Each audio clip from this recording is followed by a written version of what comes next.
يكيك لزانيان أفرميت: ينظر المنافق إلى ما يستسقط به فضائل أهل الفضل ويتعامى عن محاسنهم. إنساني منافق دورو أما صفتك طبعا هودين كشمان خماني لبا بارزي بدواي عيب نقصاني يا بدواي شتيك أقري لأهل فضل لكساني تشاك بدواي شتيك أقري ليان تابك بعيب بويان تابك بعيب بويان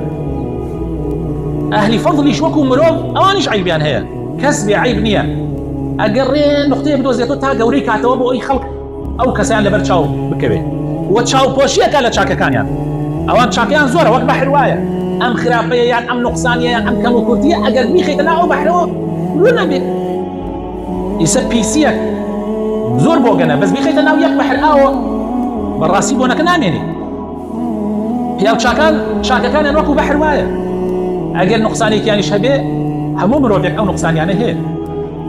منافق الرابع دواي عيب كان أنا أقر ريموي قوري كاتوا تشاكا كان شان رجديو إخا بلام إيماندار شونا إيمانداري راستقينا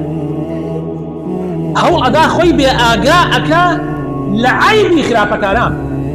سيد أم قصة براينا باش بيو بمو بقرن مشكو برا مريزة كان إنساني إيمانداري راستقينا طبعا آفرت بيان مسلمان بي خوي بأقاءك لعيبي خرافة كلام يعني خرافة كاريك دراوسيتا هاو ريتا أي بيني خرافة كارا عيبيك ليه بيتوا لوش خوان بأقاءك كأنه نيان بيني يتر تشجع لخرافي تشاكا كارا نك أمان خوان بأقاءك لخرافي تشاكا كارا بلكو خوان بأقاءك لخرافي خرافة كارانش سيد كان مريزة دا بيري ليه بكروتو لكام يعني تولى بيه كم يعني وفناما دا أبيزو توبا بكيتو فرياي خودك بدواي عيبي خلقا نقري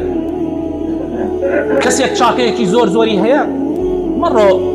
زربيني بقرا دسو بدواي ويا عيبيكي بدوزو تاوكو عيبكاني خوتي تدافوش بلكو والله خود عيبكاني خود شاكا كاران حربة شاكا باسيام كد چونك ملتي اگر قدوة شاكا كاركاني نميني يعني دسي بيبشوها يعني ايما يستل لنا وامز قوتيان خلقي ام قرقيان خلقي ام شارع اگر يكي برسيار مان ليبكا بري كيه هي لمشارع شايستيه كمن بروم برسياري ليبكم كمن بروم بولاي راويجي كي بيبكم كمن بروم سريكم هي لاي باسيكم اگر ايما نمان تواني كسي كي بيبيشان دي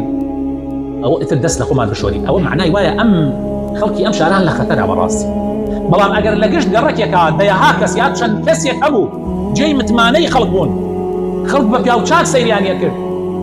كاتيك كسي فرسياري اللي تكر بلي والله لم قرك تشن كسب باسكم تشن كسب قرك لنا امس قوتي اما فلان وفلان وفلان هل اگر عيب يكتي اگر فرسياري يكتي اگر سر يكتي برو ولايا او كات يمن هاي الاخيره هاي لتشاكيا جا قد شاكا كاركان تان مشكي منه بدواي عيبكاني أنا مقرر دواي شاكا كاركان لبتشا وخل كوتن إيطالكان جنجكان من دواي أبي كيف كان بقضوا إخوان دواي أبي برون خرافة كارام كان بقضوا إخوان شو كان ألين فرق شيء والله نشارك فلان كسوان يو